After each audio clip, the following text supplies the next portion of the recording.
Welcome back to Six. Liz, David and Una are all still with us on the couch as we welcome our next fabulous guest. Eva Pau came to Ireland as a newborn baby when her parents decided to make a new home in Ireland and set up this country's first ever Asian supermarket. Yes, that Asian supermarket has now become part of Dublin's beating heart, and now Eva is back on our screens this spring sharing her passion for Asian cooking and giving those of us at home, like you and I, darling, some tips and tricks along the way. Before we chat with Eva, let's take a look at her making a childhood favourite.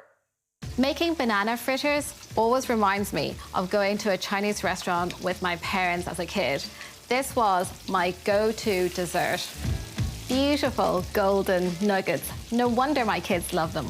In China, they actually make this dish with caramel. They dip it into ice water and the caramel becomes really hard and crispy. But this is a simpler way to do it.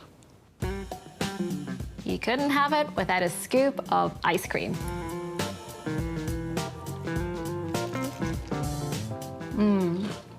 My mouth is watering. I want some I now. love it. Eva, you're very welcome to the Yes. 6 o'clock show. They look so good. They are very addictive, I have to say. You've made it really hard for Ashley and Larkin in the kitchen later because now everyone is starving after watching. Eva, take us back. How did you and your family come to kind of live here in Ireland full time and work in Ireland? Yeah, so my parents would have moved here in the early 1980s. And they started from very humble beginnings. They started with a very small retail store, so an Asian supermarket on Drury Street in Dublin 2. And it was packed like floor to ceiling full of Asian food products. It was primarily actually to supply to the Asian community and also to the trade. So there was a growing number of Chinese restaurants and takeaways. So my uncle actually ran a Chinese takeaway and he had to go to England to get his ingredients every week. Wow. Yeah, so the idea, I guess, for the Asian market, part of it was to fill that gap. Yeah. So I remember, you know, my mum was the shopkeeper, she was at the cashier, and then my dad was the delivery driver. So he would drive all over Ireland delivering Asian food ingredients to the restaurant takeaways. I mean, your parents worked 7 days a week. They They did. worked hard. It did feel, in a way, that you grew up in the shop, you know, being there every day. I know, like, I mean, I had a little den underneath the cashier and I was like very, you know, happy with all the customers and, you know, and my grandfather actually was on the first floor. So he ran this Chinese drama videotape renting business. So, cool. yeah, so I would actually sometimes hang out with him on the first floor just watching Chinese dramas. I love it. You had like the best life like an going on. extra I'm vision on the jealous. first floor, Asian supermarket on the ground floor. I love this. What was your relationship like with food growing up? Did you always have an interest and love food? Yes, I did. I mean, like, I guess growing up in the supermarket, you know, I was always surrounded by ingredients. But you see, my mom and dad were the eldest of their families, so they always kind of cooked really well. And my uncle was also a dim sum chef, and he lived with us. So there was always good food around me. And then when I was younger, you know, my dad would bring me to Meath Street to kind of pick up ingredients, and then we'd spend the day on Saturday cooking. So I've always kind of been surrounded by good food and cooking. Yeah, and you learned pretty early, I'm sure, as well. Yeah, by osmosis, I guess, from by them. seeing Yeah. and watching. Now, you kind of steered away from food after education. You went into banking, working in Hong Kong. Yeah. What was that experience like for you? It was really amazing. I mean, like, I had traveled when I was younger to Hong Kong, but I remember after I graduated, I really wanted to kind of go back to my roots and be in Hong Kong. And I was really kind of captivated by the skyline in Hong Kong and the food and, you know, the people there as well. So I just left and went there and found a job, you know. And a lot of the jobs at that time were in banking. Okay. So although I didn't study finance, I found a job in banking and I really, really enjoyed it. And there was a real melting pot. There was a big expat community.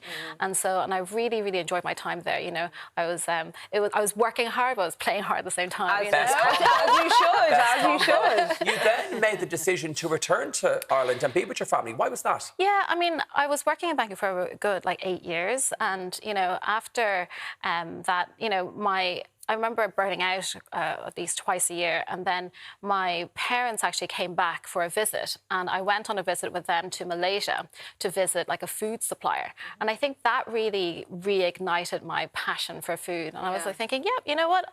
I will go back and, back into the food business with my parents. I mean, because there was always still a bit of a business element to your life. You were working in banking, and it's just kind of combining the two together. Because now you've got Ireland's first ever Asian supermarket. Guys, I don't know, you're probably quite familiar with Asian supermarket here because there wasn't many of them. It's like the go-to spot. What would you say Ireland's relationship is like with Asian food now compared to early 80s when your parents arrived? Yeah, when my parents first arrived, it was mainly Chinese food. But if you think about now, it's really kind of grown from Chinese food to Thai food to incorporate some Japanese food.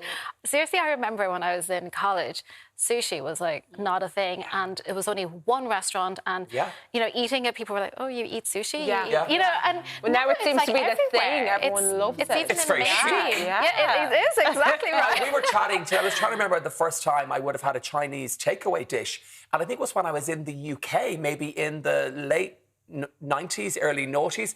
What about you guys? Do you remember your first Chinese takeaway?